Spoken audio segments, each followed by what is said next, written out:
Hello friends, welcome back to my channel Ahana kitchen. আপনারা সকলে কেমন আছেন? আশা করছি সকলে ভালো আছেন। আজ আবার আমি হাজির হচ্ছি আপনাদের সামনে নতুন এক রেসিপির সাথে। আজ আমি আপনাদের বানিয়ে দেখাবো উচ্ছে দিয়ে নোটের শাকের ঝাল রেসিপি। অনেকেই আপনারা এই রেসিপি বিভিন্নভাবে করে থাকেন। আমি যে প্রসেসে করব সেটাই আজকে আপনাদের সাথে শেয়ার করব। তাহলে চলুন দেরি না করে ঝটপট রেসিপিটি বানিয়ে ফেলি। কিন্তু গ্রীষ্মের দুপুরে কিন্তু এই নোটের শাকের ঝাল উচ্ছে দিয়ে খেতে কিন্তু দারুণ লাগে। তাহলে চলুন রেসিপিটি বানিয়ে ফেলি। প্রথমে এখানে আমি নিয়ে নিয়েছি একটা মাঝারি সাইজের আলু, দুটো ছোট সাইজের উচ্ছে আর অর্ধেক বেগুন কেটে নিয়েছি, ভালো করে ধুয়েও নিয়েছি। আর নিয়ে নিয়েছি এখানে এক আটি নোটের শাক, সেটাকেও ভালো করে ধুয়ে কেটে নিয়েছি। আর এবারে বানিয়ে নেব একটা মশলার পেস্ট। তার জন্য দিয়ে দিলাম কাঁচা লঙ্কা, 1 চামচ মতো সর্ষে। এবারে সেটাকে পেস্ট করে নেব। দেখুন ঠিক এরকম পেস্টটা খুব মিহিও হবে না, আবার একটু গোটা গোটা দানাও থাকবে না, মিডিয়াম থাকবে। পেস্ট বানিয়ে নেওয়া হয়ে গেছে। এবারে গ্যাসে কড়াই বসিয়ে দিয়েছি, ভালোভাবে গরম হতে দিতে হবে। দিয়ে দিলাম এখানে সর্ষের তেল। এখানে 3 থেকে 4 টেবিল স্পুন আমি সর্ষের তেল দিয়ে দিলাম। আর এখানে দিয়ে দিলাম দুটো বড়ি।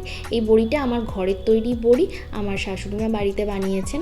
যতই কেনা জিনিস পাওয়া যাক না কেন, ঘরের তৈরি জিনিসের স্বাদই কিন্তু আলাদা। বড়িটাকে ভালোভাবে ভেজে তুলে নিলাম।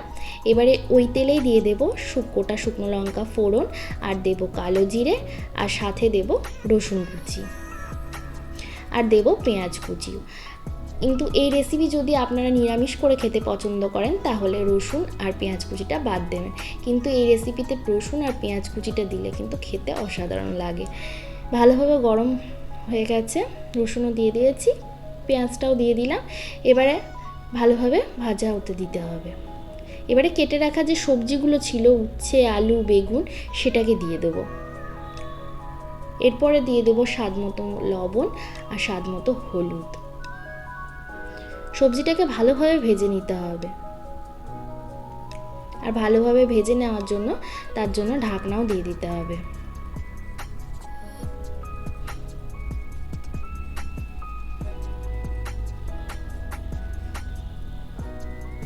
ঢাকনা খুলে 5 মিনিট রেখে দেওয়ার পর আবারও খুলে নিতে হবে যেন লেগে না যায়। এরপরে কেটে রাখা শাকটাকে দিয়ে দিলাম।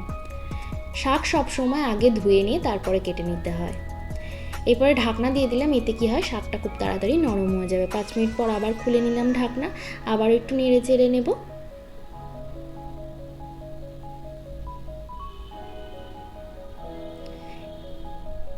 এরপরে দিয়ে দেব বড়িটাকে, যে দুটো বড়ি আমি ভেজে তুলে রেখেছিলাম সেটাই হালকা একটুখানি ভেঙে নিয়েছি, সেটাকে দিয়ে দিলাম। আর দিয়ে দিচ্ছি সে সর্ষে লঙ্কার পেস্টটা। বাটি ধুয়ে খানিকটা জলও অ্যাড করে দেবো।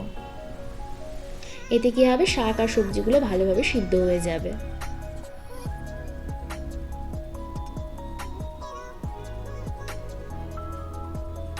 খানিকক্ষণ ফুটতে দিচ্ছি। এরপরে দিয়ে দেব 1/2 চামচ মতো চিনি। এতে কিন্তু তরকারির স্বাদটা ভীষণ ভালো আসে। আর দিয়ে দেব একটা কাঁচা লঙ্কা ফাটিয়ে। আবারও নেড়ে চেড়ে নিয়ে ঢাকনা দিয়ে দিলাম। ঢাকনা দিয়ে এখানে 10 থেকে 15 মিনিট রেখে দিতে হবে।